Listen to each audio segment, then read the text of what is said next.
Destructive and damaging winds are projected today. I'm Chief Meteorologist Mackenzie Lake here with a look at our full Tuesday forecast. That northeasterly push is going to draw temperatures well above average, humidities down into the single digits, and critical fire weather conditions throughout the extended forecast. It's possible to see down trees and down power lines, and if a fire were to spark up today, it could erupt and spread rapidly. It's important to have multiple sources of information on evacuation warnings and orders. It's also very important to keep an eye on your surroundings. As you're heading out the door, today is extremely critical. Take a look at these fire weather concerns here.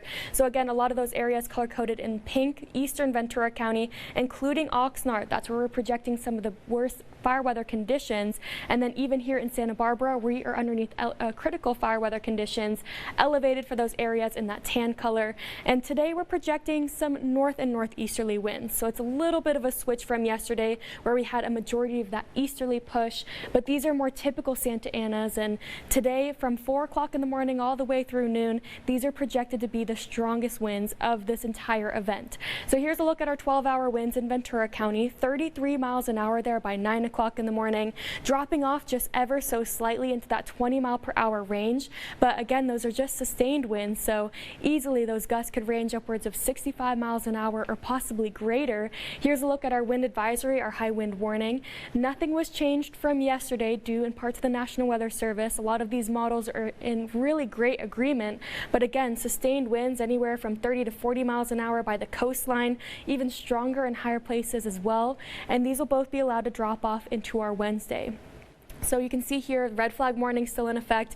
Most areas in Ventura and even further to the south color coded underneath that warning. And then even interior portions of Santa Barbara, San Luis Obispo, we're projecting that our humidity dropping down to 5%.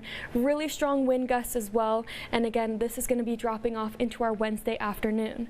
So here's a look at our forecast today. Temperature wise, we are going to be well above average. We're back up into the 60s, upper 60s for a majority of the central coast. Another thing to keep in mind, other than the extreme winds, the fire danger, that's going to be overnight lows and very early morning temperatures, not only today, but heading into the next few days as well.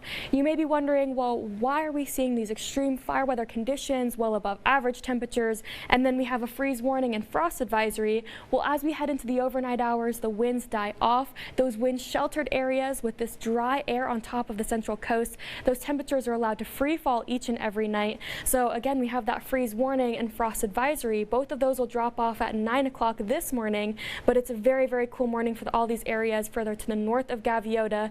Temperatures dropping as low as 25 degrees. So protect pets, plants, and pipes, and you might even see some frost on your windshield or possibly on the grass as you're heading out the door. But other than some cool temperatures in the morning, again, all eyes are really going to be on our forecast for Ventura County. Even here in Santa Barbara, although we are not underneath this red flag warning, it's imperative to practice fire safety. We have extremely dry fire fuels, a lot of the area underneath moderate to severe drought as well.